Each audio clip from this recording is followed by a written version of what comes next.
ॐ स्थापकाय च धर्मस्य सर्वधर्मस्वरूपिणे अवतारवरिष्ठाय रामकृष्णाय ते नमः।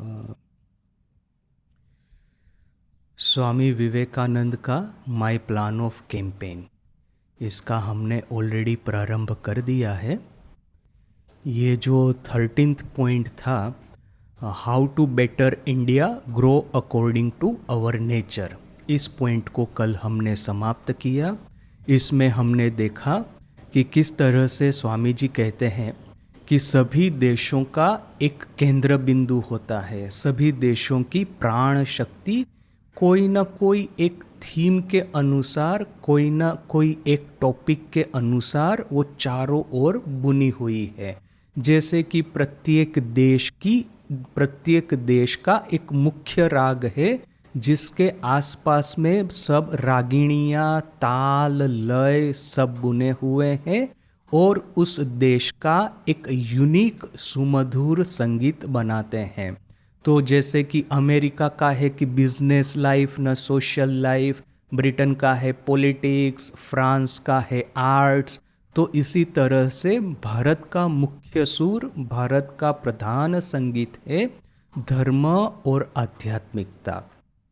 यदि भारत में कुछ भी आपको हासिल करना है, भारत में आपको कोई इकोनॉमिक रिफॉर्मेशन लाना है, पॉलिटिकल रिफॉर्मेशन लाना है, आपको यदि ऐसा कहना है कि ये राजा जो है इतने सारे सैकड़ों राजा भारत में छोटे छोटे राज्य बना करके बैठ गए हैं, तो वो सतयुग में न कि द्वापर युग में न त्रेता युग में ठीक था। इस कलियुग में या तो फिर श्री रामकृष्ण के द्वारा प्रवर्तित नए सतयुग में, ये सतयुग की नई साइकिल में इस तरह से छोटे छोटे राज्य नहीं चलेंगे। पूरे भारतवर्ष को एक सेंट्रल अथॉरिटी के अंडर में यूनाइट होना होगा। तो ये सब जो मैंने वर्ल्ड वाइड चेंजेस जिसको कहेंगे, मेजर चेंजेस कहेंगे, फंडामेंटल चेंजेस कहेंगे भारत की पॉलिटिकल सिस्टम में, वो लाने से पहले सर्वप्रथम तो भारत में इसी आध्यात्मिकता का फिर से प्रचार करना पड़ेगा। भारतीयों को उनकी जो धार्मिक संस्कृति है, सनातन हिंदू धर्म है, वो फिर से उनके सामने, देखिए हमारी रगों में तो यही खून दौड़ रहा है, भारतीय हिंदू सनातन धर्म हमारी रगों में बह ही रहा है, बस उसको पुनः जागृत करने की जरूरत है। पिछले 1000 साल में शायद ऐसा हुआ कि सबसे पहले तो बौद्ध धर्म में जो अवनति हुई, उसके बाद में जो विदेशी आक्रमण प्रारंभ हुए, इस दोनों कारण की वजह से शायद हम कुछ समय तक अपना जो सही कर्तव्य है, अपना जो सही, जो हमारा जो जिस दिशा में हमको आगे बढ़ना है, वो कुछ समय के लिए शायद हम भूल गए, तो उसको फिर से हमको रिमाइंड करवा देना है। जैसे कि हनुमान जी है, वहाँ पे सागर के किनारे खड़े हैं, उनको पता नहीं है कि वो सागर लंघन करने की शक्ति उनमें है, किंतु जैसे ही उनको रिमाइंड करवा दिया गया, वैसे ही उन्होंने एक छलांग में सागर पार करके सीधे वो लंका में आ पहुँचे। तो वैसे ही हम लोगों में वो आध्यात्मिकता की शक्ति है, हमेशा से रहेगी। बस इस शक्ति को हमको थोड़ा बहुत बीच बीच में रिमाइंड होते रहना पड़ेगा, किसी न किसी महापुरुष को अवतरित होकर के हमको रिमाइंड करवाना पड़ेगा। तो वही बात है। अभी इसके बाद में जो नेक्स्ट पॉइंट है, स्वामी जी कहते हैं how to better India preach Upanishad. अच्छा, फिर से एक बार याद करवा दूं कि ये पॉइंट्स जो है वो मैंने बनाए हैं, वो ओरिजिनल लेक्चर का पार्ट नहीं है। तो मैंने सिर्फ ये पॉइंट ही ऐड किए हैं लेक्चर के भीतर में, जिससे कि हमको इसको डिस्कस करने में, क्योंकि लेक्चर तो बहुत लंबा है, तो इसलिए इसको पॉइंट बाय पॉइंट डिस्कस करने में हमको सुविधा हो, इसलिए मैंने पॉइंट्स बनाए हैं। तो अच्छा, यहाँ पे स्वामी जी क्या कहते हैं, so every improvement in India requires first of all an upheaval in religion. Bharat में जब कभी भी किसी भी तरह का इम्प्रूवमेंट लाना है, किसी भी तरह का सुधार लाना है, आज की लैंग्वेज में कहे तो यदि हमारा जो ये सॉफ्टवेयर है उसको अपग्रेड करना है तो फिर हमको सर्वप्रथम धर्म के जगत में एक तुमूल आंदोलन खड़ा करना पड़ेगा, धर्म के जगत में क्रांति लानी पड़ेगी। अभी देखिए कि ये अपहीवल शब्द है, इसका अर्थ ये नहीं है कि पुराने धर्म को हटा करके नए धर्म को ले आए, इसका अर्थ यही है, ये क्रांति यदि मैं इसका अपहीवल का ट्रांसलेशन क्रांति के रूप में करता हूँ तो इसका अर्थ यही है कि जो पुराने धर्म के जो तत्व थे, मूल सनातन तत्व या तो फर्स्ट प्रिंसिपल या तो फाउंडेशनल आइडियाज, जैसे कि ये महावाक्य एक फाउंडेशनल आइडिया है, हमारे शास्त्रों का उपनिषदों का फर्स्ट प्रिंसिपल है कि अहम ब्रह्मास्मि। तो ये जो फाउंडेशनल फर्स्ट प्रिंसिपल है उनको लेकर के घर घर पहुंचाना, क्योंकि जनरली कोई भी धर्म के यदि अवनति होती है या तो फिर किसी भी धर्म का जो प्रचार है वो कम हो जाता है, ह्रास होता है, उसका कॉन्ट्रैक्शन होता है, तो उसके पीछे में कारण यही है कि उसके जो ज्वलंत प्रिंसिपल है, उसके जो ज्वलंत विचार है जो कि मनुष्य को देवता बना दे सकते हैं, उन विचारों को, उन आइडियाज़ को लोग विस्मृत हो जाते हैं, भूल जाते हैं और उसकी जगह अगड़म बगड़म कौन सा भी एक सब ये अंधश्रद्धाएं हैं, सुपरस्टिशन है, रूढ़ि चुस्त मान्यता है, इस तरह से कुछ उसको धर्म के नाम पे अपना लेते हैं।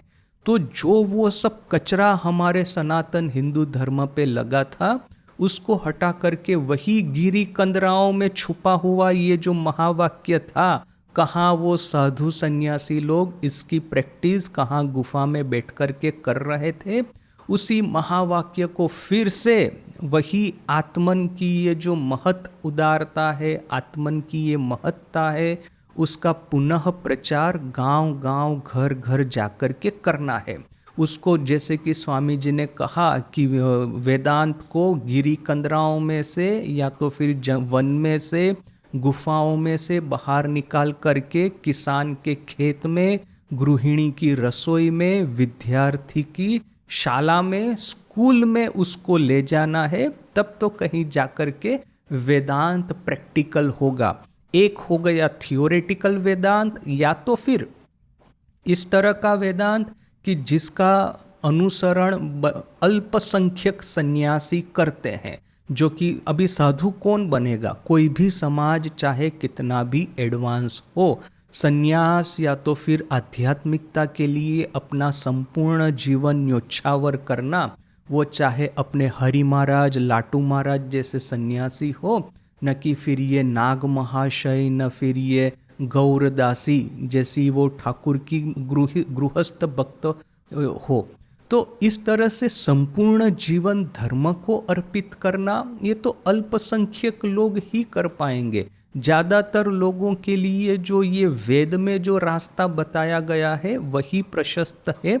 यदि आपको धार्मिक होना है तो देखिए कि सर्वप्रथम 25 साल जो है आपके जीवन के वो विद्यार्थी तो ब्रह्मचर्य आश्रम, यानी कि उस पहले 25 साल में आप विद्या अर्जन कीजिए गुरु के गृह पे रह करके।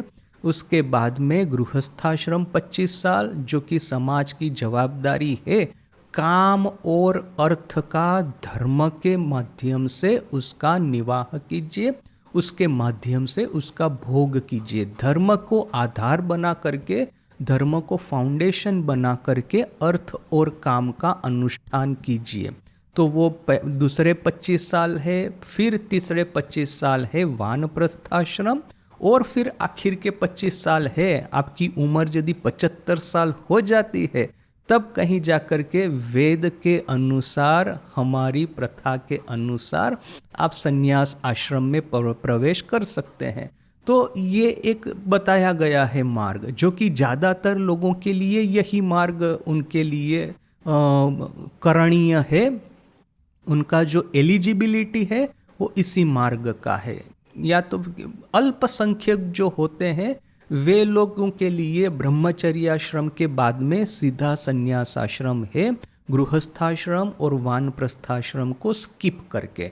तो ये जो ज़्यादातर लोग हैं, मेजॉरिटी जो है इस समाज में, उनके लिए ये जो अल्पसंख्यक सन्यासी है या साधक है, उन लोगों ने ये जो ब्रह्म तत्व आविष्कार किया है, जिस ब्रह्म तत्व का वे लोग अनुसरण कर रहे हैं, जिस ब्रह्म तत्व को वे लोग अपने जीवन में प्रैक्टिकल एप्लीकेशन करने के लिए जिस ब्रह्म तत्व की जे लोग साधना कर रहे हैं, उसी ब्रह्म तत्व को गांव गांव शहर शहर पहुंचाना है।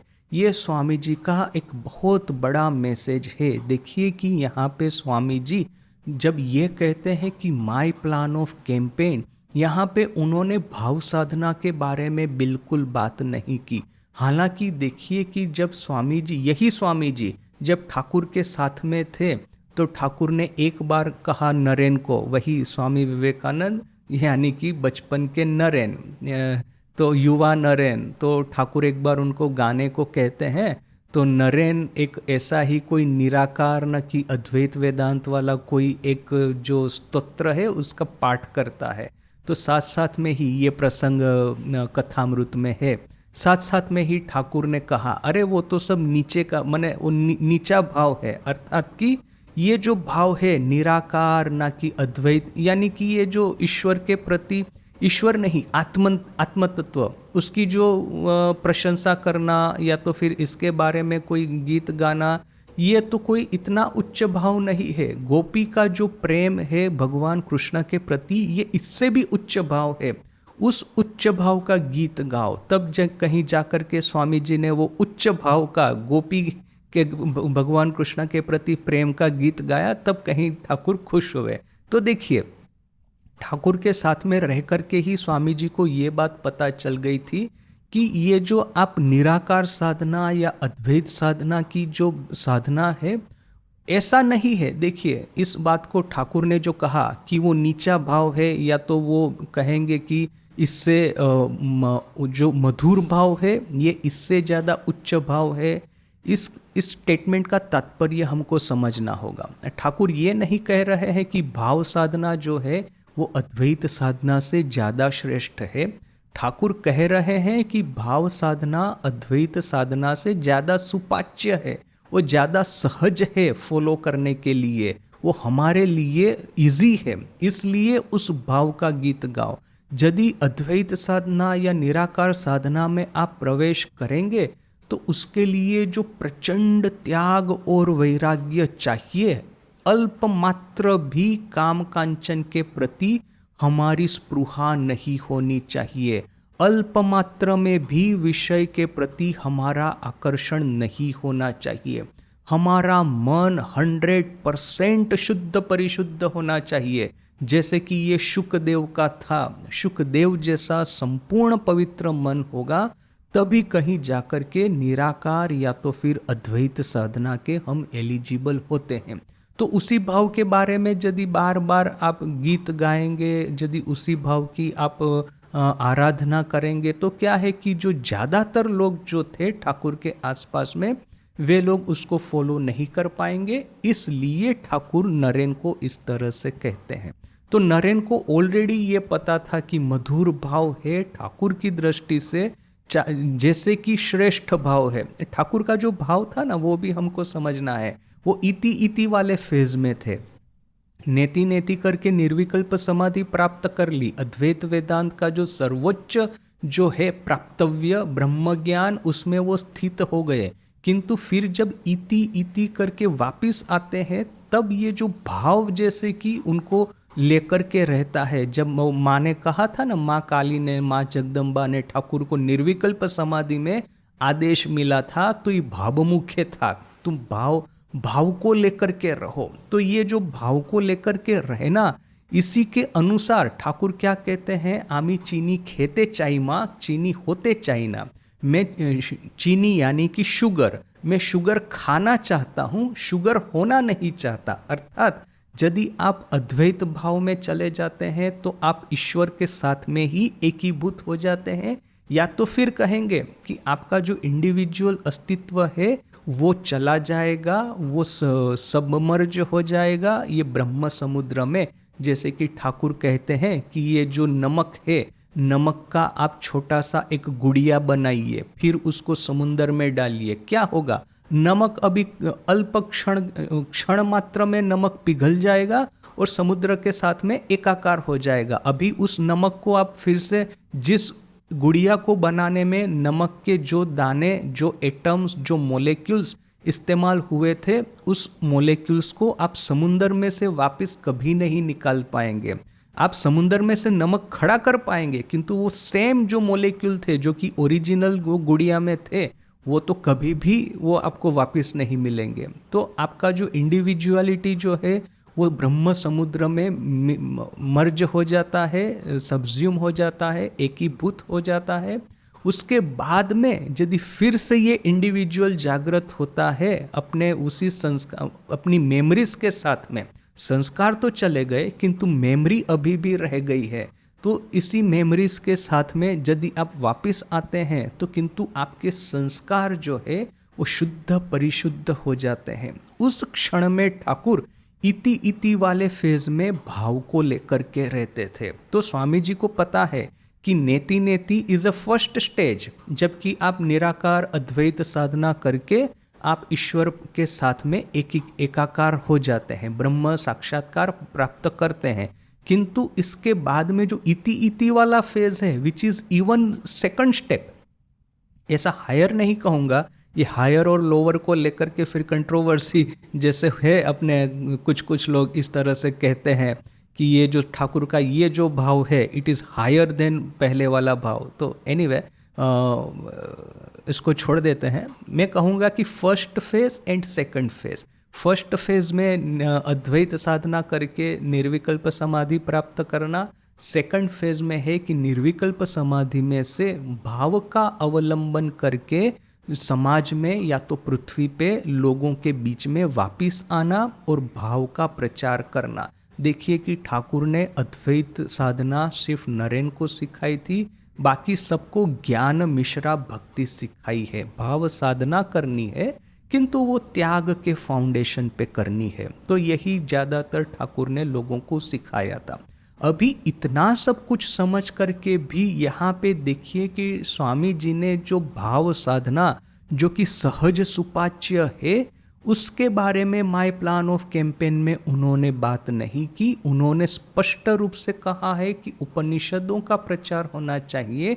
उपनिषदों में जो शक्तिदायी अद्वैत साधना है, अद्वैत वेदांत है, जो कि हमको सही सही में मर्द बनाता है, उसका प्रचार होना चाहिए। क्योंकि क्या है कि आप यदि वो मधुर भाव की साधना करेंगे, उसके पहले इंद्रियों पे 100% संयम होना चाहिए। यदि ये नहीं होगा तो ये भाव साधनाएं महाविकृति का कारण बनेगी। प्रचंड त्याग और वैराग्य सर्वप्रथम साधित करना है आध्यात्मिक क्षेत्र में, उसके बाद में ही ये जो भाव साधना है या और कोई उच्च कक्षा की साधना है उसमें हम प्रवेश कर सकते हैं। इसीलिए स्वामी जी ने ये मर्दानगी सूचक अद्वैत भाव जो कि हमारे उपनिषदों में कहा गया है, उसका सबसे वाइड प्रचार उन्होंने किया है। तो इसीलिए यहाँ पे स्वामी जी लिखते हैं कि हमको चाहिए सर्वप्रथम धर्म के क्षेत्र में क्रांति, आध्यात्मिक क्षेत्र में क्रांति। इस अर्थ में कि उपनिषद के जो महत्व संदेश है, उपनिषद का जो महावाक्य है, उपनिषद का जो सबसे बड़ा सीक्रेट या रहस्य है कि जिस ईश्वर को खोजने के लिए मैं मंदिर मंदिर, जो तीर्थ तीर्थ, ये साधु संत, वो सबको खोजते हुए घूमता था, वही ईश्वर या तो आत्म तत्व मेरे ही हृदय में है। जस्ट मुझे उसके बारे में जानना है, या तो फिर मुझे अपनी इंद्रियों के ऊपर में संयम करके उनकी उपासना करनी है, अपना मन इस दिव्य तत्व पे एकाग्र करना है। जैसे ही मैं ये कर पाऊंगा, साथ में ही देखेंगे कि वही दिव्यता जैसे कि मध्याह्न के सूर्य की तरह, आफ्टरनून सन की तरह, उसका जो प्रकाश है वो झलमल करके मेरे पूरे हृदय में फैल जाएगा। तो बस यही तो है धर्म।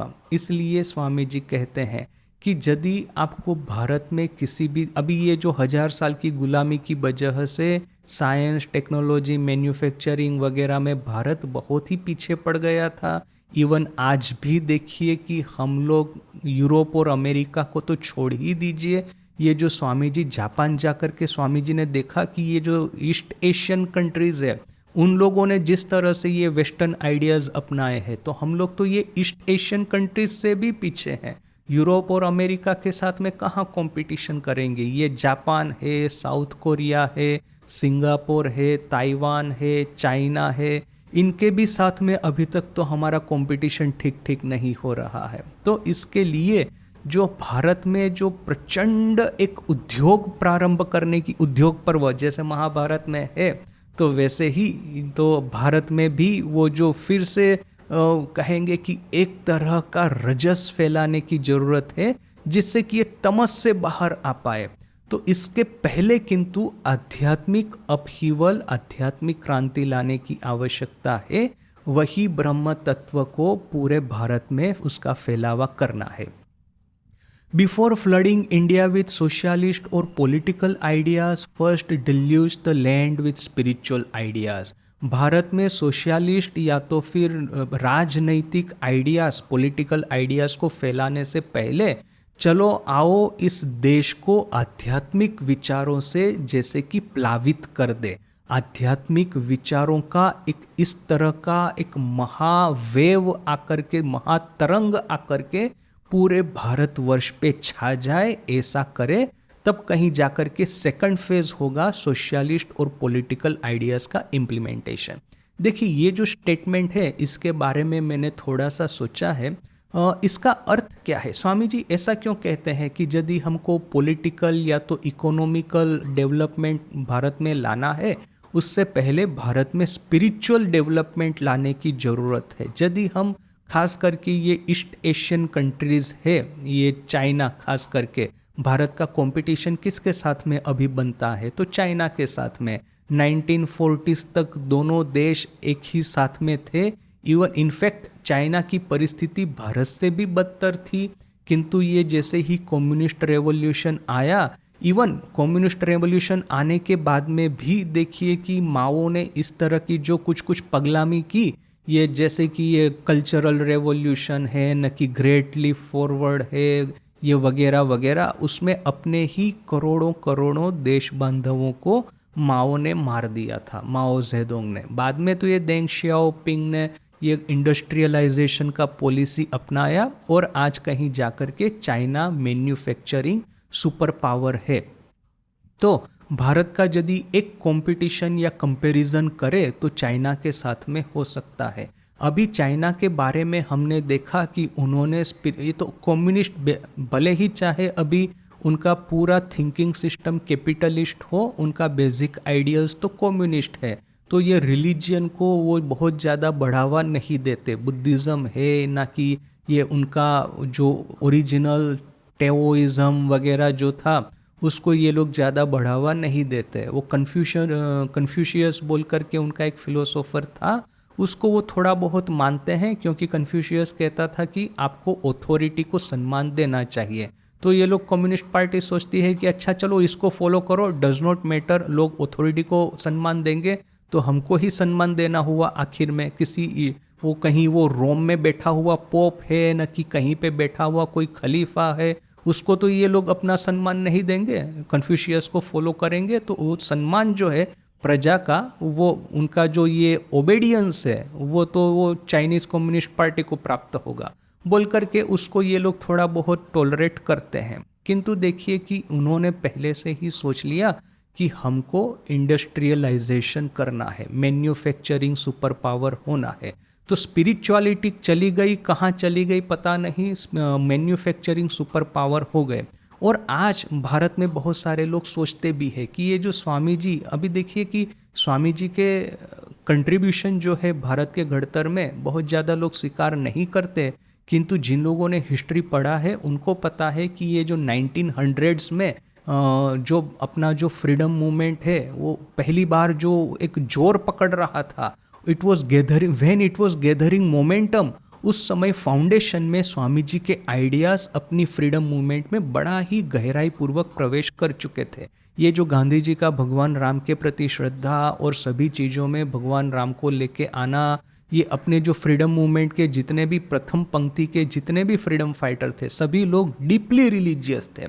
कंपेयर टू आप चाइनीज़ कम्युनिस्ट पार्टी के ये जो देखेंगे उनकी लीडरशिप को, वो लोग ज़्यादातर ये लोग सेक्युलर थे, वो कम्युनिस्ट सेक्युलर थे, और अपनी जो लीडरशिप थी वो सोशलिस्ट सेक्युलर कहती तो थी अपने को मुंह से, किंतु भीतर में तो ये जो हिंदू धर्म था काफ़ी जागृत था। और हमारे जो लीडर थे उस समय के महात्मा गांधी, वो तो आउटराइट रिलीजियस थे। अभी उनकी पॉलिसीज़ के साथ में हम एग्री हो ना हो, दैट इज़ अनदर मैटर, किंतु धर्म को उन्होंने अपने जीवन का एक बहुत बड़ा आधार स्तंभ बनाया था। भारत में ये जो धार्मिक लीडरशिप और चाइना की ये जो सेक्युलर लीडरशिप, वो हमने काफ़ी लंबे समय तक हम लोग सोच रहे हैं कि हमने क्या धर्म को बहुत ज़्यादा बढ़ावा दे करके हमने अब ये जो मैन्युफैक्चरिंग वाली ट्रेन थी वो हमने मिस कर दी क्या। चाइना की ये जो पर कैपिटा जीडीपी आज $15,000 के आसपास है और हमारी $3,000 भी नहीं है, तो हमारे से जो 5 गुना जो उनका जो डेवलपमेंट हुआ वो भी पिछले 30-40 साल में, तो क्या हमने कोई बहुत बड़ा गलती तो नहीं कर दिया धर्म करके। तो ये प्रश्न काफ़ी लोगों के मन में होता है, मेरे मन में भी होता था, अभी भी होता है वैसे। किंतु क्या है कि देखिए कि यहाँ पे हमको एक डीपर आइडिया और एक गहन विचार को समझना है। क्यों सबसे पहले स्पिरिचुअलिटी चाहिए बिफोर आप मैन्युफैक्चरिंग स्टार्ट करें, कि बिफोर के आप एक इंडस्ट्रियल पावर बने, आपको स्पिरिचुअल होने की आवश्यकता क्या है। आवश्यकता है उसके पीछे में 2 फैक्टर है, मैं 2 फैक्टर कहूँगा। सबसे पहले तो है कि empathy within the nation, दूसरा है कि empathy on the international level. क्या अर्थ है इसका, देखिए सर्वप्रथम तो empathy within the national boundary, हमारे ये जो देश बांधव है उनके प्रति करुणा, उनके प्रति सहानुभूति, उनकी आंसुओं से उनका दुख देख करके हमारी आंख में आंसू आना, ये सर्वप्रथम आवश्यक है। गांधी जी का वो जो फेमस इंसिडेंट है कि वो उन्होंने देखा एक जलाशय के किनारे बैठे हुए थे, देखा एक स्त्री है, उसके पास में एक ही वस्त्र है, दूसरा वस्त्र है नहीं, तो उसको धोने के लिए वो दिगंबर होकर के, निवस्त्र होकर के वो वस्त्र धोती है, सूख जाएगा तो उसको पहन करके वापस जाती है। तो गांधी जी ने सोचा कि अरे भारतीयों की ये दशा है और मैं इतने सारे कपड़े पहनता हूँ तो कैसे चलेगा। तो वो पोतड़ी जिसको कहते हैं ना गुजराती में, वो छोटा धोती वो पहनना गांधी जी ने शुरू किया था। तो ये देश बांधवों के प्रति दया या तो फिर ये करुणा, और ये सिर्फ गांधी जी नहीं, अपने जितने भी अपने राज्य है, जितने भी शहर है, इवन सभी शहरों में ये जो फ्रीडम फाइटर्स थे अपने प्रथम पंक्ति के फर्स्ट लाइन के, उस सब के भीतर में ये करुणा थी। तो ये करुणा जो भीतर में अपने देश बांधवों में होनी चाहिए, ये एक बहुत बड़ा इम्पोर्टेंट फैक्टर है। देखिए ये करुणा देश बांधवों के प्रति न होती तो उसका परिणाम क्या आएगा। ये 3 उदाहरण हमारी नज़र के सामने है, 3 भयानक राक्षस ये 20th सेंचुरी ने खड़े किए हैं। एक तो है एडोल्फ हिटलर, दूसरा है कि स्टालिन, और तीसरा है माओ जेडोंग। इन तीनों को देखिए, इन तीनों के पेट्रियोटिज्म पे कोई शक नहीं करेगा। अपना देश चाहे जर्मनी या तो सोवियत यूनियन या तो कम्युनिस्ट चाइना, वो नंबर 1 बने इस वर्ल्ड में, मिलिटरीली इंडस्ट्रियली नंबर 1 हो, ये तीनों लोग चाहते थे। किंतु ये जो नंबर 1 होने की जो उनकी रेस थी, अपने देश को महान बनाने की जो रेस थी, उसमें उन्होंने अपने ही देश बांधवों पे इतना अत्याचार किया। हिटलर ने कितने ही जर्मन नागरिक को मार दिया, स्टालिन ने करोड़ों रशियनों की हत्या कर दी, ये माओ जेडोंग ने करोड़ों चाइनीज को मार दिया। सबसे ज़्यादा चाइनीज़ की हत्या किसने की है? वो ना ही अमेरिका ने की है, ना ही जापान ने की है, ना ही भारत ने की है, वो तो की है ये माओ जेडोंग ने। सबसे ज़्यादा रशियन को किसने मारा है? सबसे बड़ा रशियन का मर्डरर कौन है?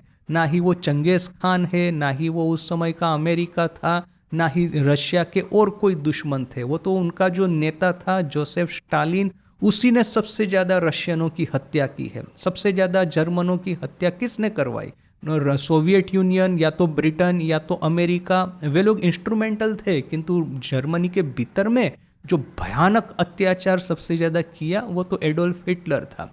तो देखिए कि ये लोग क्या समझते हैं कि अपने देश को देश बांधवों से या तो देश के नागरिकों से अलग करके देखते हैं। वे लोग सोचते हैं कि देश महान होना चाहिए, देश को महान करने के लिए मैं अपने नागरिकों पे जितना भी अत्याचार करूं वो चलेगा। आज हम भारत में बैठ कर के इस बात का हमको बहुत ज़्यादा अंदाज नहीं आता, क्योंकि हमने क्या है कि हमारा जो लिटरेचर है, हमारा न्यूज़ है, वो सब ज़्यादातर वेस्टर्न डेमोक्रेसीज के साथ में रिलेटेड है। भारत अमेरिका में क्या हो रहा है बहुत सारे लोग पढ़ते हैं, यूरोप में क्या हो रहा है अप टू एन एक्सटेंट बहुत सारे लोगों को पता है, किंतु ये चाइना के भीतर में उनकी प्रजा के ऊपर में जो अत्याचार अभी भी बिताए जाते हैं, जिस तरह से रशिया की आज की जो अवनति है, आज की जो करंट लीडरशिप के माध्यम से, यह सब कुछ हम लोग या तो पढ़ते नहीं है, या तो फिर जब पढ़ते हैं तो हम लोग ये मान लेते हैं कि ये वेस्टर्न प्रोपेगेंडा है, तो इसके ऊपर में ज़्यादा कुछ ध्यान देने की ज़रूरत नहीं है। और ये वेस्टर्न प्रोपेगेंडा है, वे लोग आप वेस्टर्न जो न्यूयॉर्क टाइम्स या तो वगैरह सब पढ़ेंगे, उसमें भारत के बारे में पढ़ेंगे तो ऐसा ही लगेगा कि पूरे भारत में आग लगी हुई है। वो कश्मीर से कन्याकुमारी तक ये जितने भी ये जो विघटनवादी संगठन है, भारत से अलग होना चाहते हैं, वो सब आए दिन यहाँ पे बॉम्बार्डिंग करते हैं, ये करते हैं, सिविल वॉर चल रहा है, ऐसा ही आपको लगेगा। किंतु क्या है कि भारत के बारे में उनका एग्जेजरेशन है, किंतु यदि रशिया, चाइना आज का करंट, वहाँ के जो अत्याचार उनकी करंट लीडरशिप कर रही है वो सही में भयानक है। और आज का करंट तो कुछ भी नहीं है, जो 19th सेंचुरी के प्रारंभ में जो हुआ था, मिडल में जो हुआ था, उसका कोई पैरेलल नहीं है पूरे मनुष्य सभ्यता के इतिहास में। ह्यूमन सिविलाइजेशन में इतने सारे लोगों की हत्या और किसी ने नहीं की, अपने ही देश बांधवों की, जितनी की इन 3 राक्षसों ने की है। तो क्या है कि ये जो भयानक एक कॉन्सेप्ट है कि आप अपने देश को देश के नागरिकों से अलग करके देखते हैं। देश महान होना चाहिए, देश के नागरिकों को आप चाहे कितना ही कुचल डाले, कितना ही भयानक उनका हत्याकांड कर ले, कोई फर्क नहीं पड़ता। ये बात उस समय बड़ी पॉपुलर थी। और जितने भी कॉलोनियल कंट्रीज, ये रशिया है, रशिया कॉलोनियल कंट्री नहीं था, किंतु उनका इकोनॉमिक डेवलपमेंट वेस्टर्न यूरोप जितना नहीं था। तो ये चाइना है, ये जो कंबोडिया है, अफ्रीका के जो कंट्रीज़ है, साउथ ईस्ट एशिया के जो कंट्रीज़ थे, इसमें वियतनाम आ जाएगा वगैरह वगैरह। तो वहाँ पे सब जगह पे देश को महान करने के चक्कर में देश के ही नागरिकों के ऊपर में भयानक अत्याचार गुजारा गया। तो भारत में यह चीज़ नहीं हुई है। In spite of being a colonial country, in spite of coming out of middle ages directly into modern ages. Europe में तो क्या है, धीरे धीरे करके मिडल एजेस से मॉडर्न एज में इवोल्यूशन हुआ है। भारत ने सीधा मिडल एजेस में से मॉडर्न एजेस में जंप लगाया है।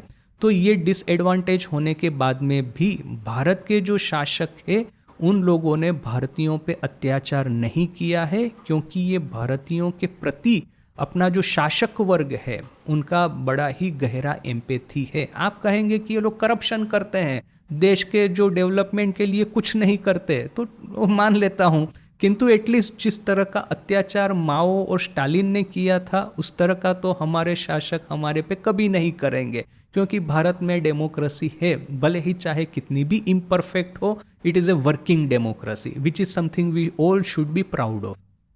तो ये एक बात है कि empathy within the nation, हमारे देश बांधवों के प्रति सहानुभूति और करुणा होनी चाहिए। और ये एम्पैथी कहाँ से आएगी? स्पिरिचुअलिटी ही एक ऐसा माध्यम है जो कि हमारे हृदय के भीतर में कंपेशन, करुणा का उदय कराता है। यदि हम लोग स्पिरिचुअल नहीं होंगे तो हम लोग क्रूर राक्षस की तरह हो जाएंगे।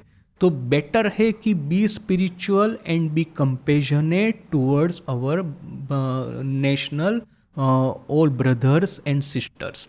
तो ये एक बात है। दूसरा है कि कंपेशन या तो फिर एम्पैथी ऑन इंटरनेशनल लेवल, कि ये जो इंटरनेशनल लेवल पे जैसे कि ये हिटलर का था कि मैं दूसरे देशों पे आक्रमण करके उनकी ज़मीन हथिया लूँगा, उनके नागरिकों का होलसेल मर्डर कर दूंगा और उनकी जितनी भी ये जो वेल्थ है वो मैं अपना लूँगा।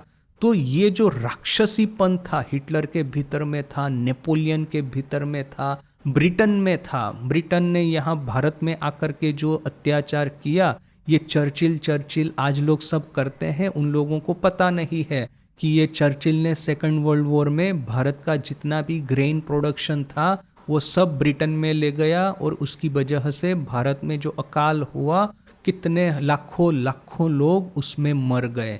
तो ये ब्रिटेन जो कॉलोनियल पावर्स है, ब्रिटेन है, फ्रांस है, या तो फिर ये जर्मनी है, या तो फिर ये इवन सोवियत यूनियन है, उन्होंने दूसरे देशों पे आक्रमण करके, जापान उस समय का देखिए कि जापान ने ये जो बहुत बड़ा गलती कर दिया कि जो स्पिरिचुअलिटी को बिना जागृत किए उन्होंने वेस्टर्न आइडियाज़ को होलसेल अपना लिया, एम्पैथी डेवलप नहीं की, बस एक ग्रीड, एक लोभ, एक भयानक लोलुपता, ये जो विषयों के प्रति ये जो भयानक लोलुपता उन लोगों के भीतर में डेवलप हुई।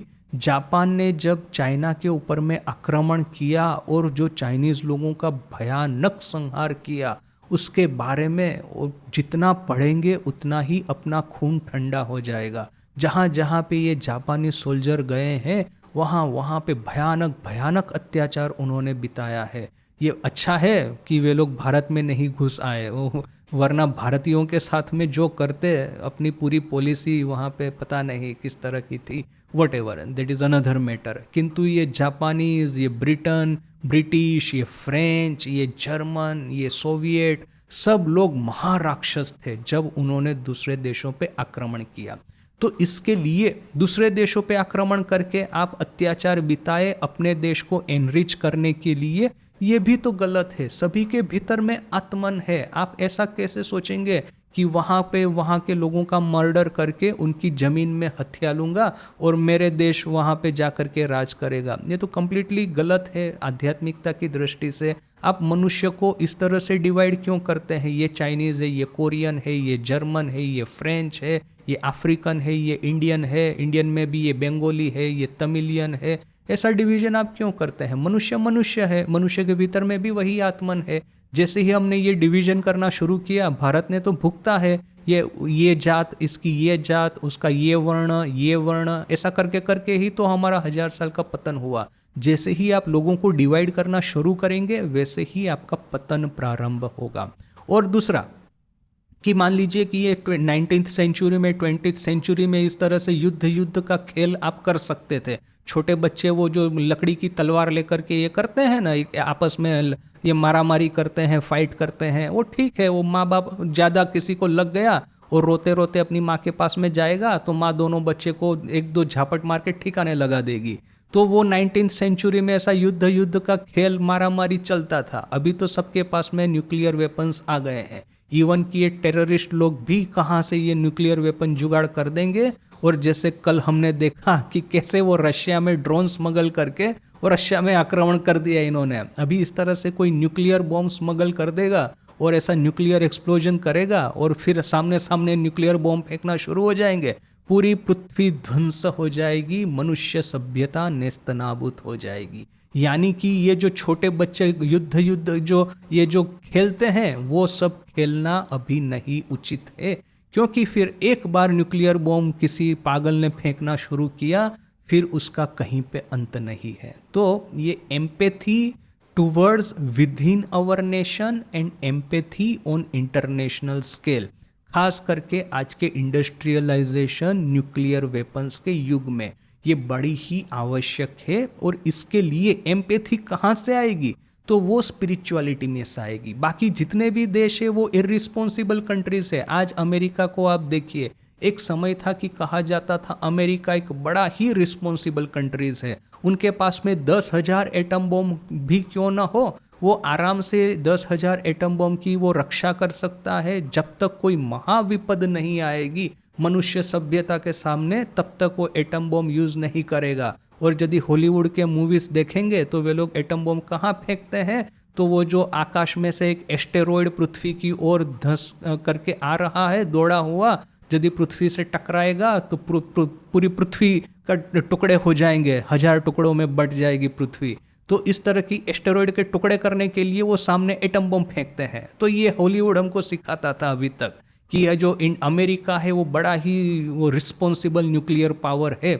हमारे पास में भले ही चाहे 10,000 न्यूक्लियर वेपन्स हो और किसी को नहीं रखने हैं, ऐसा करके पूरे जगत को वो सिखाता था। आज देखिए कि अमेरिका की क्या हालत है। वो पगला कभी भी कुछ भी कर सकता है। और ये तो फिर भी ठीक है, ये तो प्रारंभ हुआ है पागलपन का। इसके बाद कौन सा बड़ा पागल आएगा कुछ ठीक नहीं है। इसके लिए ये जो न्यूक्लियर बॉम्ब आपके पास में है और फिर बोलेंगे मैं स्पिरिचुअल नहीं हूँ, मेरे में एम्पैथी नहीं है, जो भी मेरे दुश्मन है सबका मैं सफाया कर दूंगा, तो क्या होगा फिर आप सोच लीजिए। आपका दुश्मन तो फिर चुपचाप हाथ पे हाथ रख के नहीं बैठने वाला है। चाइना के साथ में झगड़ लिया, रशिया के साथ में झगड़ लिया, तो ये लोग तो आंख बंद करके हम आप जो भी करेंगे वो सहन नहीं करने वाले हैं। वे लोग भी जब सामने अटैक करेंगे तो फिर दुनिया का एक भी देश बचेगा नहीं इस फाइट में से, ये ग्लोबल वॉर में से, ग्लोबल न्यूक्लियर होलोकास्ट में से। इसलिए आज के युग में इंडिया एक ऐसा देश है जो कि सबसे ज़्यादा रिस्पॉन्सिबल हम लोग है। क्यों हम लोग रिस्पॉन्सिबल है, या तो क्यों हम लोग रिस्पॉन्सिबल हो सकते हैं, क्योंकि भारत में आध्यात्मिकता, स्वामी जी ने जैसे कहा, हम लोग बिफोर कि हम लोग मैन्युफैक्चरिंग सुपर पावर बने, बिफोर कि हम लोग टेक्नोलॉजिकल साइंटिफिक सुपर पावर बने, बिफोर कि हम लोग मिलिट्री सुपर पावर बने, हम लोगों को स्पिरिचुअल सुपर पावर होना है। पूरे विश्व में योग और वेदांत का प्रचार करना है, जैसे कि मनुष्य के हृदय में दूसरे मनुष्य के प्रति सहानुभूति, करुणा, प्रेम इसका उदय हो, तभी तो जाकर के हम टेक्नोलॉजी का एक रिस्पॉन्सिबल यूज़ कर सकते हैं। मैंने बहुत सालों पहले एक साइंस फिक्शन पढ़ा था, उसमें ऐसा था कि ये पूरा जो विश्व ब्रह्मांड है उसमें बहुत सारी सभ्यताओं का जन्म हुआ है। जैसे कि ये जो पृथ्वी है, तो पृथ्वी पे कैसे ह्यूमैनिटी, ये जो ह्यूमन सिविलाइजेशन डेवलप हुई है, तो वैसे ही बहुत सारे ग्रहों पे इस तरह से सिविलाइजेशन डेवलप हुई। किंतु हुआ ऐसा कि ये जो सिविलाइजेशन है ना, उसका एक एक्सपायरी डेट होता है। यानी कि अभी देखिए कि युद्ध करना मनुष्य के खून में है। तो अभी वो जो हम एक ट्राइबल एग्जिस्टेंस था हमारा, आदि मानव थे हम लोग, उस समय क्या करते थे, तो ये लकड़ियों से, पत्थर से युद्ध करते थे आपस में। ठीक है, आप लकड़ी से, पत्थर से आप दूसरों को मारेंगे, कितने लोगों को मारेंगे, 50-100 लोगों को मारेंगे। ठीक है, इसके बाद में जैसे ही टेक्नोलॉजिकल डेवलपमेंट हुआ, साथ में ही ये वॉरफेयर डेवलपमेंट होता है। एक्चुअली वॉरफेयर डेवलपमेंट ही टेक्नोलॉजिकल डेवलपमेंट का आधार है। जब भी आपको युद्ध की सामग्री डेवलप करते हैं, उसी के लिए बेसिकली ये टेक्नोलॉजिकल डेवलपमेंट पीछे का इम्पेटस क्या है, कौन रिसर्च के लिए पैसा देगा। ये जो अमेरिका की जितनी भी फंडामेंटल टेक्नोलॉजीज है, इंटरनेट है, न कि ये न्यूक्लियर फिजिक्स है, न कि स्पेस साइंस है, जो भी है वो सबके पीछे में अमेरिकन मिलिट्री का इन्वेस्टमेंट है। क्योंकि मिलिट्री को बेटर वेपन चाहिए, कम्युनिकेशन सिस्टम चाहिए, वो सेफ्टी एंड सिक्योरिटी सिस्टम चाहिए, इसलिए वे लोग इन्वेस्टमेंट करते हैं, भयानक इन्वेस्टमेंट करते हैं। और यही इन्वेस्टमेंट आखिर में टेक्नोलॉजिकल डेवलपमेंट होता है इसमें से। यानी कि technological development is identical with development in warfare. युद्ध करने में जो डेवलपमेंट है, टेक्नोलॉजिकल डेवलपमेंट है, दोनों एक दूसरे के साथ में अभिन्न है। तो यहाँ पे आप देखिए कि पहले तो हमारा जो टेक्नोलॉजिकल डेवलपमेंट था पत्थर और लकड़ी के लेवल पे था, उसके बाद में ये स्वॉर्ड है, तीर है, ये हमने डेवलप कर लिए। वो स्वॉर्ड और तीर से आप कितने लोगों को मारेंगे, 1000-2000 को मारेंगे। इसके बाद में देखिए कि ये गन पाउडर का डेवलपमेंट हुआ, ये तोप है, बंदूक है, उसका डेवलपमेंट हुआ। इससे आप कितने लोगों को मारेंगे, 10-15 हज़ार को मारेंगे ज़्यादा से ज़्यादा। उसके बाद में देखिए मिसाइल है, रॉकेट है, फाइटर प्लेन है, टैंक है, इसका सबका डेवलपमेंट हुआ। ठीक है, अब टैंक से और फाइटर प्लेन से कितने लोगों, 10-15 लाख को मार देंगे ज़्यादा से ज़्यादा। ठीक है, चलो ये भी सही। किंतु फिर जब आखिर में न्यूक्लियर बॉम्ब डेवलप हुआ है, तो ये न्यूक्लियर बॉम्ब है कि जब से जो सिविलाइजेशन न्यूक्लियर बॉम्ब डेवलप करती है, वहाँ से उनका एक्सपायरी डेट जो है वो स्टार्ट हो जाता है। एक ना एक दिन आएगा कि ये जितने भी, ये साइंस फिक्शन की बात कर रहा हूँ, जितने भी प्लेनेट है, आज मान लीजिए कि एक प्लेनेट है अपनी जो गैलेक्सी है उसके दूसरे कोने में, उन्होंने न्यूक्लियर बॉम्ब डेवलप कर लिया, यानी कि अभी उनका जो काउंटडाउन है स्टार्ट हो गया। एक न एक दिन तो आएगा वो युद्ध का खेल जो उनको खेलना है, तो आप एक दूसरे के ऊपर में न्यूक्लियर बॉम्ब डाला, सिविलाइजेशन हो गई खत्म, चलो वहाँ पे उनकी एक्सपायर डेट आ गई। इसके बाद में दूसरी प्लेनेट पे गए, वहाँ पे भी उन्होंने न्यूक्लियर बॉम्ब डेवलप कर दिया, यानी कि उनका काउंटडाउन शुरू हो गया। एक समय आएगा युद्ध करेंगे, युद्ध तो ब्लड में है, एक दिन हुआ युद्ध किया, एक दूसरे के ऊपर में न्यूक्लियर बॉम्ब फेंके, वो सिविलाइजेशन खत्म हो गई। यानी कि ये जो स्टोरी का था कि जितनी भी सिविलाइजेशन है उन सब की एक एक्सपायर डेट है। जो न्यूक्लियर बॉम्ब जब से डेवलप होता है तब से उनका एक्सपायर डेट काउंटडाउन स्टार्ट हो जाता है। रेयरली कोई सिविलाइजेशन है कि जो कि ये न्यूक्लियर बॉम्ब वाला जो थ्रेशोल्ड है, वो न्यूक्लियर बॉम्ब मिलने के बाद में, डेवलप करने के बाद में उन्होंने इससे भी आगे डेवलपमेंट किया है। अभी तक ऐसा कोई सिविलाइजेशन नहीं है। जितनी भी सिविलाइजेशन है वो न्यूक्लियर बॉम्ब डेवलप करेगी, एटम बॉम्ब फेंकेगी एक दूसरे के ऊपर में, ध्वंस हो जाएगी, और फिर से ये सिविलाइजेशन का चक्र चालू होगा। वो जो आइंस्टाइन की फेमस बात है, किसी ने पूछा ये सेकंड वर्ल्ड वॉर में तो अमेरिका ने जापान पे एटम बॉम्ब फेंका था, 2 पूरे सिटीज़ ख़त्म कर दिए, तो इतना बड़ा वेपन डेवलपमेंट हो गया। एक जर्नलिस्ट ने कोई जाकर के आइंस्टाइन को पूछता है कि अच्छा बताइए, आप तो इतने बड़े साइंटिस्ट हैं, ये एटम बॉम्ब का जो बेसिक कॉन्सेप्ट वगैरह है तो आप ही लोगों ने डेवलप किया है, बताइए कि ये जो सेकंड वर्ल्ड वॉर हुई उसमें यदि एटम बॉम्ब डेवलप किए तो थर्ड वर्ल्ड वॉर होगी, तो उसमें कौन से भयानक आप वेपन डेवलप करेंगे। तो आइंस्टाइन का वो फेमस उत्तर है कि मुझे ये नहीं पता कि थर्ड वर्ल्ड वॉर में कौन से भयानक वेपन्स डेवलप होंगे, किंतु मैं पक्का बता सकता हूँ कि जो फोर्थ वर्ल्ड वॉर होगी वो फिर से हम लकड़ी और पत्थर से लड़ेंगे। क्यों? क्योंकि ये पूरा सिविलाइजेशन रिसेट हो गया। आपके थर्ड वर्ल्ड वॉर में यदि आप न्यूक्लियर बॉम्ब फेंकेंगे तो फिर से वही आदि मानव के वो आप कक्षा में चले जाएंगे, फिर से वो पत्थर और लकड़ी से लड़ने की बारी आ जाएगी। यानी कि ये जो थ्रेशोल्ड है, ये थ्रेशोल्ड को क्रॉस करके एक हायर लेवल ऑफ सिविलाइजेशन पे जाना, दैट इज पॉसिबल ओनली कि जब आप स्पिरिचुअल है, जबकि मनुष्य के प्रति हमारी सहानुभूति है। इस दृष्टि से देखें तो आज सबसे ज़्यादा रिस्पॉन्सिबिलिटी जो है इस विश्व में वो भारत के सर पे है। मैंने कुछ जियोपॉलिटिकल ये जो आर्टिकल आते हैं ना, उसमें मैंने कहीं कहीं पे पढ़ा था कि आज भारत न्यूट्रल है, मैंने कोल्ड वॉर के दौरान भारत न्यूट्रल था। ये इसका फ़ायदा कितना बड़ा हुआ है। यदि भारत कैपिटलिस्ट हो जाता ना, तो कैपिटलिस्ट कंट्रीज इतने पावरफुल हो जाते कि वे लोग सोचते कि हम लोग कम्युनिस्ट कंट्री पे अटैक करके उनको जीत सकते हैं, क्योंकि ये यूरोपियन अमेरिकन तो भले ही चाहे ह्यूमन राइट्स की बातें करे, आखिर में तो वो वही कॉलोनियलिस्ट, वही एम्पायर बिल्डर है जिन्होंने कि एशिया अफ्रीका का शोषण किया। तो भारत यदि कैपिटलिस्ट बन जाता तो ये ब्लॉक इतना पावरफुल हो जाता कि वे लोग कम्युनिस्ट पे आक्रमण करते हैं। और यदि भारत कम्युनिस्ट हो जाता तो ये जो रशिया, चाइना और भारत, इन तीनों का जो बैठ जाता मेल, तो ये लोग तीनों लोग मिलकर के सोचते हैं कि यूरोप अमेरिका को खत्म कर दो, तो इन लोगों के ऊपर में आक्रमण करता। अच्छा है कि भारत न्यूट्रल था, बोलकर के विश्व में बैलेंस था। इतना महत्ता आज भारत का है, भले ही चाहे हम इसको देख नहीं पाते नज़र से या तो फिर अनुभव नहीं कर पाते, किंतु ये भारत का इम्पोर्टेंस है कि we are very responsible world power. हमारे जो स्पिरिचुअल आध्यात्मिक तत्व है वो ना ही हमारे शासकों को अपने नागरिकों पे बियॉन्ड वन लिमिट अत्याचार करने देगा, ना ही हमारे शासकों को दूसरे देशों पे आक्रमण करने देगा। करते हैं हम आक्रमण तभी जबकि हमारे पे आक्रमण होता है और अपने को हम डिफेंड करते हैं, नॉट बियॉन्ड दैट। तो ये जो बात है, और भविष्य में भारत को यदि वर्ल्ड लीडरशिप लेनी है, अमेरिका ने जैसे कि ये जो 20th सेंचुरी में बना करके रखा कि न्यूक्लियर वेपन्स का ज़्यादा स्प्रेड न हो जिससे कि वर्ल्ड में एक बैलेंस बना रहे, वो लीडरशिप रोल भविष्य में भारत को लेना होगा। क्योंकि आज America is no longer responsible super power, तो हमको ये रिस्पॉन्सिबल सुपर पावर बनना होगा। हमारे पास में वो मोरल अथॉरिटी चाहिए।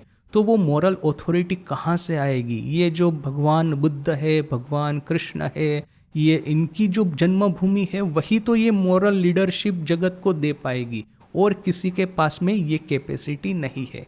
इसलिए यहाँ पे स्वामी जी कहते हैं कि before flooding India with socialistic और political ideas, first deluge the land with spiritual ideas. Bharat में ये industrialisation, manufacturing, science and technology, इन सब में सुपर पावर होने से पहले सर्वप्रथम आओ हम लोग स्पिरिचुअल सुपर पावर बने, then based on the spiritual authority, spiritual moral authority, can we become a responsible world power.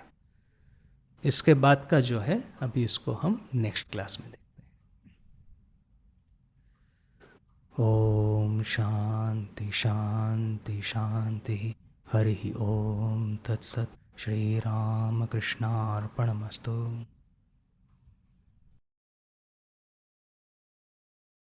Late me refresh my idea. आपने एक बड़ा अच्छा पॉइंट किया कि घृणा या भय या तो फिर ये मिलिट्री यूसेज ये टेक्नोलॉजी ड्राइव करता है। ये मैंने कहा let me refine this idea. Military जो नीड होती है वो टेक्नोलॉजी को अप्लाई करती है। टेक्नोलॉजी डेवलप कौन करते हैं? वो है साइंटिस्ट। और जो अच्छे से अच्छे जितने भी साइंटिस्ट हैं, देखिए कि ये जो क्रिएटिविटी है वो कहाँ से आती है? That comes from inner spirituality. जितने भी ग्रेट साइंटिस्ट हैं जिन्होंने इस पृथ्वी पे जिनका एक सबसे बड़ा अवदान है, take any of that scientist, ऐसा कोई आपको नहीं मिलेगा जो कि पागल, ये जो हम लोग न्यूज़पेपर में जो नॉवेल्स में पढ़ते हैं ना कि there is a mad scientist, कि जिसने एक ऐसा कुछ खोज निकाला कि जिससे कि बहुत सारे लोगों को नुकसान होगा, ये मेड साइंटिस्ट होते हैं। किंतु ये मेड साइंटिस्ट क्या करते हैं? ऑलरेडी जो डेवलपमेंट हुआ है उसका इविल यूज करते हैं। तो development itself is always done by people who are highly empathic, highly creative, highly spiritual. ये आइंस्टाइन है, फिर ये जो रुथरफोर्ड है, मैक्स प्लांक है, आइजैक न्यूटन है, जेम्स क्लार्क मैक्सवेल है, हाइजनबर्ग है, यू नेम इट। माने जितने भी ग्रेटेस्ट साइंटिस्ट, जितने भी नोबेल प्राइज विनर, देखेंगे कि सभी की लाइफ में एक ना एक अंश स्पिरिचुअलिटी का रहता है। आइंस्टाइन मोस्ट फेमसली वो माने आउटराइट रिलीजन में विश्वास नहीं करता था, ही वॉज ए ज्यू, किंतु ही वॉज हाईली स्पिरिचुअल। उसका जो स्पिरिचुअल, उसका जो है सब बातें, उसका कलेक्शन आप थोड़ा सा भी गूगल सर्च करेंगे, इमीडिएटली आपको दिख जाएगा कि हाउ डीपली स्पिरिचुअल इज। आज जिसको कि जगत के दो ग्रेटेस्ट साइंटिस्ट माने जाते हैं, आइजैक न्यूटन और अल्बर्ट आइंस्टाइन, दोनों को देखिए। Isaac Newton was actually living in a seminary, religious seminary, और he was unmarried throughout his life. और आइंस्टाइन के स्पिरिचुअल जो आइडियाज है they are very famous. So original creativity belongs to a person who is spiritual. जैसे स्वामी जी ने कहा कि ये जो कंप्लीटली न्यू आइडियाज कहाँ से आएंगे? मेरा ये जो 4 कॉर्नर है मेरे माइंड का, मेरे संस्कार, मेरा नॉलेज, मेरी मेमोरी, मेरी इंटेलेक्चुअल कैपेसिटी, इसको मैं जितना भी चाहे इधर उधर कर लूँ, एकदम हाईली ओरिजिनल आइडियाज़ उसमें से नहीं आएंगे। मैं उसको इधर उधर करके खिचड़ी बना करके एप्लीकेशन कर सकता हूँ, थोड़ा बहुत इनोवेशन कर सकता हूँ, किंतु ग्राउंड ब्रेकिंग न्यू आइडियाज है they will always come from super conscious level. तो ये सुपर कॉन्शियस लेवल पे जाने की क्षमता it gives us only spirituality. भले ही चाहे आप उसको स्पिरिचुअलिटी का नाम न दें, but that spirituality has to be there. So this is one distinction I will make कि original development has always be done by spiritual people, उसका जो मिसयूज है वो बाकी लोगों ने किया है। किंतु इसके लिए तो हमको मैच्योर होना होगा ना। देखिए कि बड़ा इजी है लोगों को हेट करना, बड़ा इजी है कि छोटी छोटी बातों पे नाराज होकर के हथियार उठा लेना, किंतु इस न्यूक्लियर एज में वो ऑप्शन अपने पास में नहीं है। दैट मैंने कहा ना वो साइंस फिक्शन की बात कि ये जैसे ही एटम बॉम्ब का इन्वेशन होता है वो अपना काउंटडाउन स्टार्ट हो जाता है। अभी तक जिस इंस्टिंक्ट को हमने इंडल्ज किया, देखिए मुझे चॉकलेट बड़ी पसंद है, मेरी नज़र के सामने आ जाएगी। मैंने एक किया है कि मैं स्वीट नहीं खाता हूँ, रेयरली मैं कभी स्वीट खाऊंगा, रेयरली, अदरवाइज मैं पिछले 5 साल से स्वीट खाना बिल्कुल बंद कर दिया है। अभी किंतु मेरे सामने चॉकलेट आ जाएगी तो वो टेम्पटेशन होगा ना, उसको रोकना बड़ा मुश्किल है। फिर मैं सोचूंगा अच्छा चलो यार एक चॉकलेट खा लेते हैं, बाकी और कुछ नहीं खाएंगे, इसको खा लेते हैं। ये क्या है, मेरी इंस्टिंक्ट है ना, उसको मैंने इंडल्ज किया। तो आज तक अभी तक ऐसा हुआ है कि अपना वो जो ट्राइबल एग्जिस्टेंस था तब से लेकर के अप टू 20th सेंचुरी हमने अपनी ये जो इंस्टिंक्ट है, जो ये बगल वाला देश या बगल वाला ट्राइब या बगल वाला शहर, विच एवर, जिसको कि हम अदर मानते हैं, जिसको कि ये दूसरे धर्म के हैं, दूसरी जात के हैं, ये जो अधर जिसको मानते हैं, वो थोड़ी छोटी छोटी बातों पे उसके ऊपर नाराज होकर हथियार उठा लिए वगैरह. We till now we indulge in that instinct. After the invention of nuclear device this indulgence is extremely dangerous. वो सिर्फ हमारे लिए ही नहीं. That is why India has to become very responsible super power. आज मान लीजिए हम लोग कहते हैं रशिया यूक्रेन के बीच में जो होता है वो उससे हमारा कुछ लेना देना नहीं है. अभी जस्ट कुछ समय पहले चेरनोबिल के बारे में शायद आपने सुना ही होगा. और रशिया का वो जो न्यूक्लियर पावर प्लांट था वहाँ पे डिजास्टर हुआ और कैसे वो चारों ओर रेडियो एक्टिविटी फैल गई. तो उसका एक है ना डॉक्यूमेंट्री सीरीज बना है उसके ऊपर में. तो अभी पिछले कुछ दिनों में मैं देख रहा था 4-5 उसके एपिसोड है. तो अभी देखिए पढ़ते हैं हम उसके बारे में और जब नज़रों से इस तरह का ड्रामेटाइजेशन जो देखते हैं ना, हमारा हृदय दहल जाता है कि कितना भयानक वो डिजास्टर था. कैसे चारों आसपास के लोगों के भीतर में रेडिएशन बर्न जिसको कहते हैं ना, रेडिएशन बर्न क्या है, अपना खून का जो ये है ना वेन्स अपनी वो खुल जाएगी, यानी कि पूरे शरीर में खून फैल जाएगा. वो कहते हैं कि इस तरह का मौत ना सबसे ज़्यादा पेनफुल डेथ है. आपका मॉर्फिन है, पेन किलर है, आपके बॉडी में काम ही नहीं करेगा क्योंकि खून में जो ले जाने वाली जो ये शिराएं होती है, वेन्स जो होती है वही फट जाती है.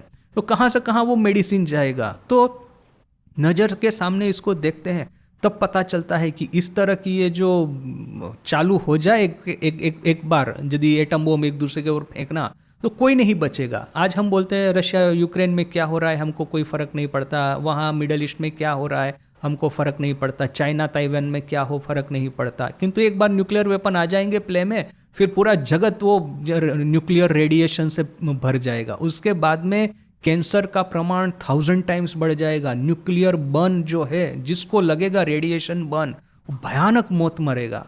तो आज वो मैंने there is a pre nuclear and post nuclear. वो प्री न्यूक्लियर जितना भी इंटेलिजेंस हमने कर दिया, हमको नाराज हो गए तो सीधा करो उसके साथ में युद्ध, चलो वो सब everything we did. Post nuclear अभी काउंटडाउन वो क्लॉक स्टार्ट हो गया है. So that we have to अपनी जितनी भी इंस्टिंक्ट है उसके ऊपर कंट्रोल करके, and that can only be possible by India, क्योंकि भारत में ठाकुर महास्वामी जी आए और किसी देश में ये पावर अभी तक नहीं गया है. So we have to become that responsible super power. मुझे ऐसा नहीं लगता कि ये जो इति है दैट इज़ ए मैंने जैसे आपने कहा कि ओरिजिनल प्रीमाइस यदि ये है कि manifestation of the strength, so it is a manifestation of strength in that sense, ऐसा मुझे नहीं लग रहा है. देखिए मैनिफेस्टेशन ऑफ स्ट्रेंथ का लिटरल एग्जाम्पल देखना है. Manifestation of divinity within या तो फिर Upanishads are mine of strength. इसका जो लिटरल एग्जाम्पल देखना है तो ठाकुर जब निर्विकल्प समाधि में जा रहे थे तो वो जो लॉन्ग स्टैंडिंग हैबिट था कि माँ काली की मूर्ति नज़र के सामने आ जाती थी, तो फिर ठाकुर ने क्या किया, वो जो ज्ञान रूपी तलवार, ज्ञान रूपी असी से माँ काली को काट दिया और सीधे वो निर्विकल्प समाधि में चले गए. इन that sense that manifestation of strength. अब जैसे देखिए मैंने आपको पहले भी एक बार कहा था कि मैं बहुत साल पहले मैं स्कूल में पढ़ रहा था, वो मैं वहाँ हमारे यहाँ पे एक योग निकेतन है, वहाँ पे मैं ये राजयोग, मैं योग निकेतन में जाता था योग सीखने के लिए. बहुत ज़्यादा कुछ पता नहीं था वहाँ पे, किंतु स्वामी जी का राजयोग है, वो वहाँ पे एक डॉक्टर है वो सिखाते थे. तो वो डॉक्टर एक्चुअली हमारे डिवोटी थे, वो सब बाद में पता चला, वॉटेवर. वो राजयोग सिखाते हैं जो वो उसका जो प्रथम उसका जो है ना कि योगश चित्त वृत्ति निरोध, योग है चित्त की वृत्तियों का निरोध. तो एकदम मेरे माइंड में फिट हो गया था. मैंने कहा this is a purest form of yoga, this a purest form of sadhana. आपके माइंड को बाकी सब चीज़ों से हटा दीजिए तो ऑटोमेटिक विद इन डिविनिटी है वो मैनिफेस्ट हो जाएगी. ओके चलो लेट मी ट्राई इट. मैं स्कूल में ही था, ट्राई कर रहा हूँ. 5 मिनट ऐसा मैं सोच रहा हूँ कि all thoughts are gone from my mind, सभी विचारों को मैंने हटा दिया. फिर वो सीधा 10-15 घंटा चला जाएगा. फिर मुझे याद आएगा अरे वो तो मैं चित्त की वृत्ति का निरोध कर रहा था, क्या हुआ. तो क्या है कि वो मैंने उस समय किया. अभी देखिए जैसे वो साइकिल घूमती है ना, यहाँ पे मेरे पास ऐसा कुछ काम नहीं है, पूरी एक्टिविटी भी ऐसी कुछ नहीं है, तो आई हैव इनफ टाइम. फिर से मैं सोचता हूँ कि let me try it again, जो कि प्योरेस्ट फॉर्म ऑफ साधना है. आरती के बाद में अपने कमरे में बैठूंगा। राजकोट में भी इस तरह का टाइम मिलता था वैसे, किंतु ये क्या था ना कि पब्लिकेशन का टेंशन बहुत रहता था। यहाँ पे कुछ नहीं है। आपको यहाँ पे जैसे ही घर में आए, कमरे में आए, आरती ख़त्म करके वो सब, बाकी सब वो जो दुकान है सब बंद हो गई है, पूरे रिटायर हो गए हैं। अभी कल जो होना है वो कल देखा जाएगा, अभी और कुछ नहीं रहा। तो in this sense I have time enough, desire enough to start it again. तो फिर से मैं अपने माइंड को ऑब्जर्व करता हूँ कि this time I am much more, मैं पूरा 20 साल का साधु जीवन है, 20 साल की साधना है अभी मेरे पीछे में। तो अभी पता है कि किस तरह के डेंजर आ सकते हैं ऐसा कुछ करने से, पता है कि किस तरह के स्लिपरी स्लोप में हम फंस जा सकते हैं, etcetera etcetera. So with this maturity, with this knowledge, experience, I am trying to do it again. तो उस समय ये मैंने बार बार देखा, ये विचार जो है जैसे ही अपने मन को खाली करने का प्रयास करेंगे, which is the highest form of sadhana, neti neti, that is what, कि नेति नेति करके आपको ब्रह्म साक्षात्कार करना है। तो नेति नेति का अर्थ ही है कि आप बाकी सब चीज़ों को हटा दें, क्योंकि जैसे वेदांत कहता है कि डिविनिटी को आप कहीं बाहर से भीतर में नहीं लाना, डिविनिटी भीतर में ही है, उसके ऊपर में ये जो चित्तवृत्ति रूपी कचरा पड़ा हुआ है उसको हटाना है, बस इतना ही है। सो जैसे ही हम लोग हटाने का प्रयास करते हैं ना, ये चित्त की वृत्तियां आसुरी स्वरूप धारण करके इतना भयानक आक्रमण हमारे पर करती है कि उस समय आपका विल पावर जो है, उस आक्रमण को रोकने के लिए प्रचंड विल पावर चाहिए। कहाँ से वो आपको हिप्नोटाइज करके मोबाइल हाथ में पकड़ा देगी, 1 घंटे के बाद में पता चलेगा अरे मैं तो यूट्यूब पे वीडियो देख रहा हूँ, मैं तो चित्तवृत्ति निरोध की साधना कर रहा था। ऐसा घंटा घंटा फटाफट करके उड़ा देगी यदि आप अपने मन को ब्लैंक करने का प्रयास करेंगे। उस समय जो विल पावर चाहिए, उस समय जो मैनिफेस्टेशन ऑफ स्ट्रेंथ चाहिए, वो अद्भुत है। जैसे वो माँ की लाइफ के वो उसमें हमने इंट्रोडक्टरी चैप्टर में पढ़ा था, गंभीरानंद जी महाराज क्या कहते हैं कि एक समय था कि माँ दुर्गा को अवतरित होना पड़ता था शुंभ निशुंभ का वध करने के लिए, इस बार माँ दुर्गा को आना पड़ा है संशय राक्षस का वध करने के लिए। So the real battle is within us. और ये जो कॉस्मिक बैटल है, there is an inner cosmos, ये जो inner cosmic battle is there, in that you have to manifest your divinity, that you have to manifest your inner strength, that is real challenge. अभी problem क्या होता है, स्वामी जी का famous वो जो एक ऑब्जर्वेशन है कि जब तक आप बाह्य क्षेत्र में, बाह्य जगत में युद्ध करते हैं ना, आपकी मर्दानगी है, आपकी शौर्य वीरता है, सबको दिखती है, आपको भी दिखती है, आप मेजर कर सकते हैं। किंतु ये जो इनर वॉर जो है, इनर बैटलफील्ड है, वो ऐसा वो माने मन को भ्रमित कर देने वाला है कि इनर बैटलफील्ड में आकर के मनुष्य कभी कभी ऐसा भ्रमित हो जाता है कि भयानक राक्षस उसके सर पे सवार होकर के उसको सम्मोहित करके उसके पास में से ऐसा भयानक दुष्कर्म करवाएंगे कि इस आदमी को पता भी नहीं चलेगा। यानी कि ये इनर बैटल और आउटर बैटल, इन दोनों में बड़ा फर्क है। एक्सटर्नल बैटल में आप हीरोइज्म है, स्ट्रेंथ है, इजीली आप मैनिफेस्ट कर सकते हैं, दूसरे भी मेजर कर सकते हैं, हम भी मेजर कर सकते हैं। परमवीर चक्र है, किनको देते हैं, क्योंकि क्या है कि वो बैटल फील्ड में जो ब्रेवरी है सबको पता चलती है। वो कैप्टन कालिया की कहानी, वो कारगिल में सीधा वो चट्टान के ऊपर में चढ़ गए और दुश्मनों को मार दिया। अभी कंपेयर दिस टू, जैसे आपने हिमालय के साधु के बारे में कहा, वो कंटिन्यूअसली अपने माइंड में जो असुर है उसके साथ में युद्ध करता रहता है, क्योंकि बाहर से ऐसा लगता है जड़ है, बाहर से तामसिक दिखता है, बाहर से पता ही नहीं चलता।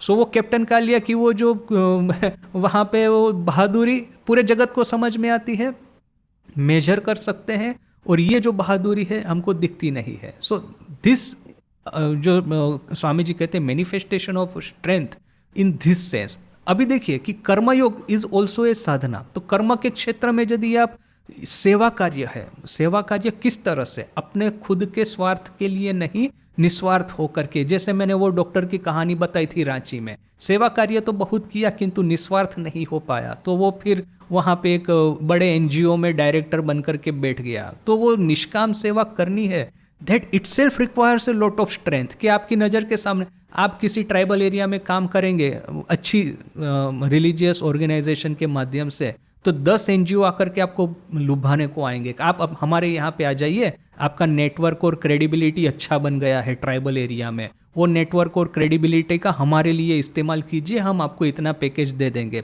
उस समय वो प्रलोभन को रोक के रखना, उस समय कहना कि मैं कलकत्ता में प्रैक्टिस कर सकता था, मेरे कलीग आज कहाँ यूरोप अमेरिका में बैठे हुए हैं, उस लेवल पे मैं जा सकता था, वो छोड़ के मैं यहाँ पे आया हूँ, फिर मैंने अपना ईमान इतने सस्ते में बेच दिया, 20-25 हजार पर मंथ के पैकेज में मेरे कलीग से 20-25 लाख 20-25 करोड़ कमा रहे हैं, वो छोड़ के मैं यहाँ पे आया, फिर 20-25 हजार में अपना ईमान बेच दिया. So that moral strength that requires this manifestation of inner divinity. देखिए, मैं जब बता रहा था उसी समय मैंने कहा था कि संस्कार वापस नहीं आएंगे, मेमोरीज वापस आएगी. अर्थात कि ठाकुर को पता है कि वो कौन है, इस अर्थ में कि कामारपुकुर में जन्म हुआ, खुदीराम उनके पिताजी है, बचपन की जो सब यादें हैं, माँ पिताजी का स्नेह प्राप्त हुआ, कामारपुकुर में जो उन्होंने अपने मित्रों के साथ में जो दिव्य लीला की, कलकत्ता आए वहाँ पे पुजारी थे, ये मेमोरीज आर देयर. किंतु इसके साथ में जो संस्कार जुड़ा हुआ था, इस मेमोरीज के जिस कर्म के माध्यम से ये मेमोरी बनी, उस कर्म के साथ में जो कर्म का फल या संस्कार जुड़ा हुआ था, वो कभी वापस नहीं आएगा. That is way difference we have to remember कि मेमोरीज आर वन थिंग, संस्कार आर अनदर. ये चित्त, जैसे कि चित्त की वृत्ति, राइट, हम जितनी भी चित्तवृत्ति अपने मन में प्रवेश करती है, वो सब कुछ ना कुछ एक रेखापात करती है, एक संस्कार बनाती है. तो अभी चित्त की वृत्ति तो रह गई, किंतु उसके जो संस्कार थे वो चले गए. मुझे पता नहीं ये हिंदी या बंगाली में इस तरह की कहावत है कि नहीं, गुजराती में है कि सांप गया ने लिसोटा रहा. What is the meaning of that? सांप जो है वो रेती पे रेंगता है, तो सांप चला गया, किंतु उस वो रेती पे रेंगता है, वो जो रेती में वो जो बन गया है उसका वो जो ये वो रह गया, लिसोटा जिसको कहते हैं, वो रेखाएं वो रह गई कि सांप यहाँ से गया है, आप समझ सकते हैं. यहाँ पे रिवर्स होता है, सांप रह जाता है किंतु उसकी जो रेखाएं है वो सब चली जाती है. जब तक देह रहेगा तब तक मेमोरीज रहेगी, किंतु ये जो सांप है ना, वो पहले रेती पे रेंगता था तो वो जो निशान बना देता था, अभी वो रास्ते पे रेंगता है, वहाँ पे कोई निशान नहीं बनेगा. वो जो कंक्रीट का रास्ता है उसके ऊपर में सांप वो जाएगा तो किसी भी तरह के निशान नहीं बनेंगे. तो ऐसा है कि मेमोरीज या तो चित्तवृत्ति रह जाएगी किंतु उसका संस्कार नहीं रहेगा. बिल्कुल ठीक, बिल्कुल परफेक्ट एग्जाम्पल. वो जो तोतापुरी के साथ में जो फेमस डिस्कशन कि तोतापुरी कहता है कि वो जो कमंडलू है प्रतिदिन इसको धोना, लोटा जो है प्रतिदिन धोना पड़ेगा. तो ठाकुर कहते हैं कि यदि सोने का हो जाए तो फिर, तो वो हंसते हंसते कहते हैं फिर जरूरत नहीं है.